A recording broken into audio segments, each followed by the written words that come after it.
preservation vacuum packaging is our presentation for today.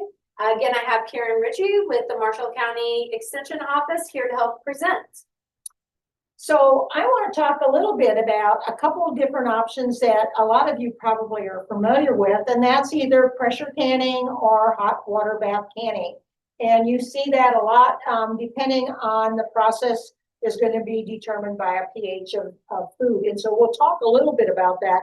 But when you think about food preservation, this is the kind of thing you think about. Right. You think about the canning. And so you look at this array of jars, but there's more options out there in doing food preservation. So we'll talk a little bit about one of the unique ones.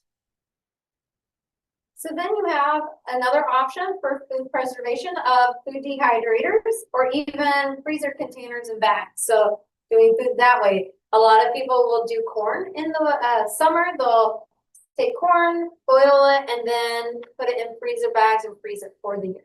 You know, and a lot of people who feel uncomfortable about food preservation through canning, we will say just freeze it because it's a little bit safer for them, an option if they feel uncertain about the other methods. Another option out there is vacuum sealing. So that's just become really, honestly, it's really become known in the communities recently. So you hear a lot about vacuum sealers and vacuum packaging. So we're going to focus on that today. These appliances can vary in technology features, the different things they have. They vary by price and they also vary by purpose. I want to go back a little bit to food preservation here. And I made the comment about pH, okay? Irregardless of what process you're doing, you have to think about how bacteria grows, okay? And the graphic that you have here is basically what we refer to as the danger zone. And so I don't care if you're cooking or if you're cooling down food or you have to reach a certain temperature when it comes in that cooking process. But even in food preservation, we are conscientious of the danger zone. And that danger zone, as you can see here, is 140 down to 40 degrees Fahrenheit. And that's where bacteria is going to grow really fast. So when you're doing food preservation, you got to understand that I either have to get that temperature up high enough to kill that bacteria or cold enough if you're doing the freezing method, so I'm not in that danger zone. And another factor beyond the danger zone is the pH, and that means high acid versus low acid. And so if you're canning, again, it's going to be a factor of, and you can see here on the chart that basically there's a dotted line that says pH value dividing high acid from low acid is a 4.6. So a lot of these foods are really close, being bananas, dates, melons, persimmons, papayas, pineapple, and tomatoes. And people will say, why do I have to add bottled lemon juice to my canning when I'm canning tomatoes? Because they're so close to that factor of not being high enough acid. And so that's why we add that. So the pH is important, but it's also important to know what foods you're going to vacuum pack, how you're going to do it, and what are going to be issues when it comes to that pH level. So an option is vacuum packaging. Yes, so these machines may extend the storage time of refrigerated foods, dried foods, and even frozen foods. These machines may extend the storage time of refrigerated foods, dried foods, and frozen foods. However, vacuum packaging is not a substitution for the heat processing of home canned foods. And that's extremely important that you remember that. Food safety is extremely important when we're talking about vacuum packaging. It's not a substitution for refrigeration or freezer storage of food. If it would require it, vacuum packaging can add to the concerns of storing these perishable foods that are not stable at room temperature. They may also need to be required to have refrigeration, so to speak. So again, safety factors. So there are many precautions that must be taken when you're vacuuming packaging perishable foods. So you got to assume that perishable foods carry a risk of potential pathogenic contamination. So perishable foods must still be refrigerated, like Karen said, or frozen for storage after packaging in that vacuum sealed bag.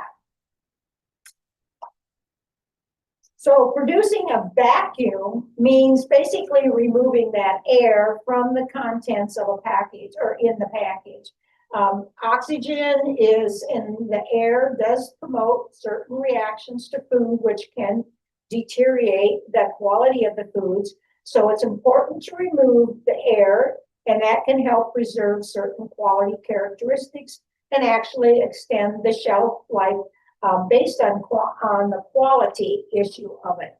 Now, you have to think about, and I keep bringing up food safety. And that's important because there's a removal of oxygen that we just talked about. It does not eliminate the possibility of all bacteria growth.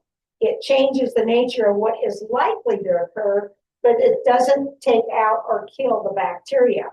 So when we talk about this, what is most likely eliminated is spoilage bacteria. And these bacteria that normally spoil the quality of the food in noticeable ways like odor, color, and sliminess. The spoilage bacteria lets you know your food is going bad before it reaches a point that it makes someone actually sick. When it comes to vacuum packaging, in an oxygen-free environment, this bacteria does not multiply very quickly, so spoilage actually happens slower. I didn't say it wouldn't happen, it just happens slower. Some of those pathogenic bacteria can actually cause illness. So like a low oxygen environment and it actually reproduces well in vacuum packed foods. So again, you have to think about the type of pathogens. Without competition from other bacteria, they can do even better in a vacuum environment. So these bacteria do not produce noticeable changes in food, so these foods can become unsafe without any indication to warn the consumer, which that's why we want to make sure that you understand vacuum packaging is not 100% reliability of the food being safe, so to speak. And that factor of that pathogen is actually Clostridium, botulinum. And that pathogen is very dangerous because it causes deadly botulism poisoning under certain conditions. Botulism basically grows at a room temperature in low acid, moist foods. If the package presents an anaerobic, which means lack of oxygen conditions, and that the bacteria is present. So what you can do though is refrigeration at 38 to 40 degrees becomes a critical step for storage of low acid vacuum packed foods that are not stable at room temperature. Again, that danger zone, and I told you about it had to be lower than 40 or above 140. That's where this all enters into. So again, it's not a free-for-all as far as food safety. So let's look at vacuum packaging dry foods. So that removal of oxygen in the storage environment is helpful for extending the storage quality of non-perishable dry foods, such as dried nuts or crackers. Products like this are low enough in moisture that bacterial growth is prevented. Then we're going to look at vacuum packaging of frozen foods. Vacuum packaging is also safe for foods that will be stored or frozen. Proper thawing under conditions like minimal bacterial growth, like refrigeration, would be essential. So if the packaged food stays closed during the thawing process, you still have a vacuum environment where pathogenic bacteria can be active if the temperature is not right for growth. So you're going to use the product after thawing or keep refrigerated at that 38 to 40 degree Fahrenheit temperature. Back to that danger zone, we talked a lot about that. So is the investment worth the uses for the appliance? Well, traditionally recommended freezing procedures and packaging methods, if carried out carefully, will produce high-quality products with lengthy storage times. Now, again, storing crackers, nuts, and other dried food in an airtight storage container will also keep those foods high quality for a reasonable length of time. So there are some benefits to that. So when thinking about vacuum packaging, remember removing oxygen from food's environment does not solve some food storage problems. It could also cause other problems. Safe food handling practices should be always followed.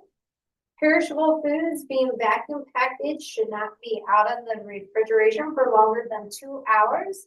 Total time for that, and that's in a temperature above 40 degrees. So food should be dated and still used within a reasonable time frame. And raw meats, poultry, seafood should be cooked thoroughly to the recommended temperature before eating. So with that being said, any food showing signs of spoilage should be discarded. Rule of thumb, when in doubt, throw it out. Yes. Again, this program is worth 1 point in your health and wellness program. And please remember to complete the call trick so we can get everyone awarded those points. Thank you.